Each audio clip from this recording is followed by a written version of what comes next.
Arab sheikh mocked his black employee in Dubai. Years later, he faced him again in a US courtroom. The golden lights of Dubai glittered against the desert sky as the sheikh walked through his luxury hotel lobby, his robes flowing, his entourage following closely behind. By his side stood a quiet black employee, head bowed, carrying documents. The sheikh paused, sneered, and with a smirk said loudly enough for everyone to hear, "A man like you belongs in the back, not beside me." Laughter echoed from his companions, while the employee clenched his jaw, swallowing the sting of humiliation.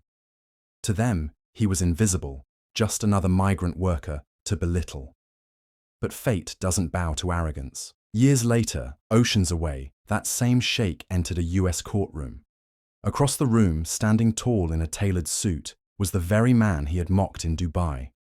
Only this time, the sheikh wasn't the one in control. The tables had turned, and the truth was about to shake the entire room. In Dubai, luxury towers scrape the sky, but beneath the shine exists another world. The lives of workers brought in from Africa and Asia. Among them was Malik, a young black man from Nigeria, driven by ambition and hope. He wasn't uneducated, far from it. Back home, he had earned a degree in business administration, but opportunities were scarce. He dreamed of more, of building a life where his hard work could blossom. When the chance came to work abroad, he took it, believing that his diligence would open doors. Before we continue this story, if you haven't subscribed to our channel yet, make sure to subscribe now. Don't forget to hit the like button and press the bell icon so you never miss our new stories. At first, Malik worked as a junior assistant in one of the sheikh's sprawling hotel chains. He observed quietly, learned attentively, and never complained despite the heavy workload. His colleagues admired his patience and intellect, but the sheikh saw none of it. To the sheikh, Malik was only a face among thousands of migrant workers, someone he could dismiss with a snap of his fingers. Before we continue this story, if you haven't subscribed to our channel yet, make sure to subscribe now. Don't forget to hit the like button and press the bell icon so you never miss our new stories. The sheikh's arrogance was legendary. He flaunted wealth not only in gold cars and palaces, but in the way he belittled those he deemed beneath him. Malik became a frequent target. At business dinners, he would be ordered to stand silently at the side. In meetings, his ideas were brushed off with laughter. And sometimes, when the sheikh grew bored, he would mock Malik openly. Comments about his skin, his origins, his worth. Every insult burned, but Malik endured. He carried himself with dignity, refusing to retaliate. In his silence, however, a fire grew. He began studying at night after work, taking online courses in finance and entrepreneurship. Every paycheck, no matter how small, was partly saved. He dreamed not of revenge, but of freedom, the chance to one day build his own path.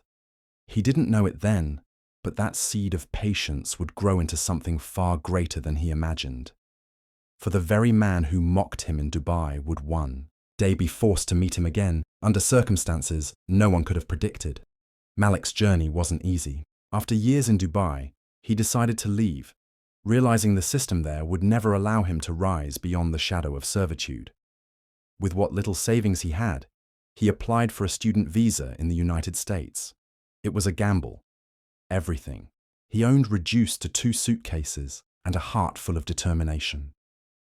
In America, life was different but no less challenging. He worked nights in warehouses, mornings in cafes, and afternoons in classrooms. But unlike Dubai, here he saw a chance. His professors recognized his brilliance. His employers noticed his discipline, and slowly, opportunities began to open. Malik earned a scholarship, then a business grant. With it, he started his first small venture, a logistics company helping African suppliers connect with US markets. It wasn't glamorous, but it grew steadily. Within 5 years, he expanded into real estate, then technology. His network widened, his reputation soared, and soon Malik was no longer just surviving, he was thriving. Meanwhile, the sheikh's empire began to crack. Greed led to risky deals, corruption charges followed, and several of his US-based assets were dragged into lawsuits. He never imagined he'd have to defend himself in a US courtroom. After all, in Dubai, money and power always shielded him. But America was different. The day of the trial, the Sheikh arrived with his entourage, draped in arrogance as always. He glanced around the courtroom, certain of his superiority, but then his eyes landed on a familiar face, Malik, not dressed in the plain uniforms of an employee this time, but in a sharp suit, standing confidently at the front, his company being one of the plaintiffs in the case against the Sheikh. The Sheikh's lips parted, disbelief washing over him. This couldn't be the same man he once mocked in his hotel corridors, could it? But it was, and Malik remembered everything.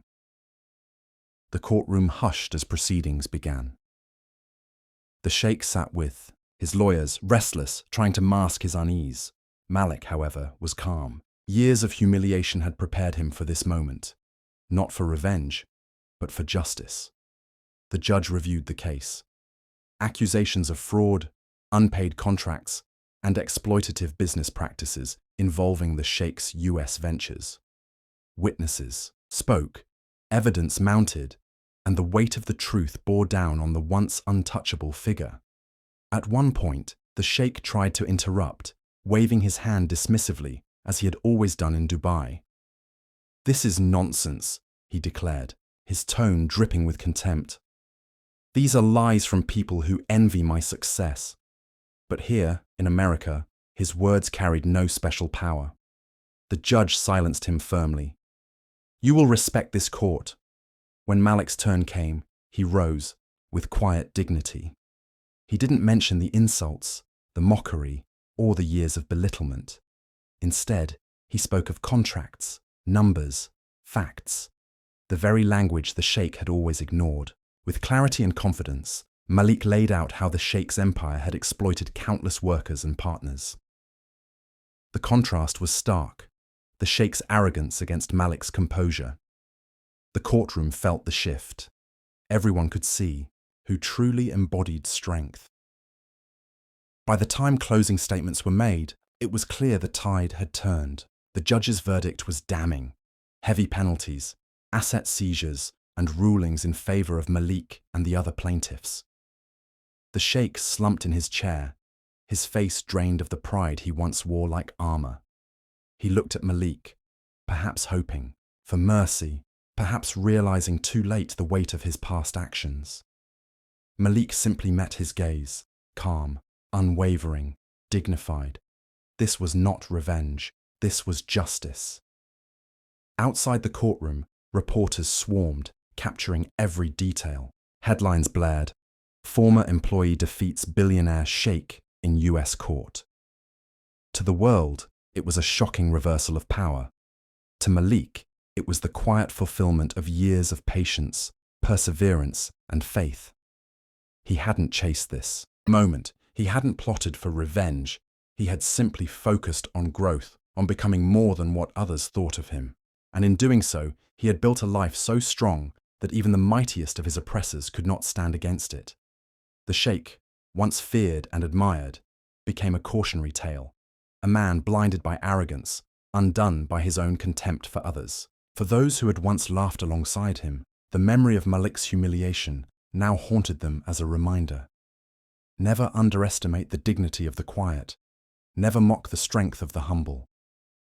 Malik, however, walked away not with gloating, but with grace. He invested further in businesses that uplifted migrant workers, creating opportunities for those who once stood in the shadows as he had.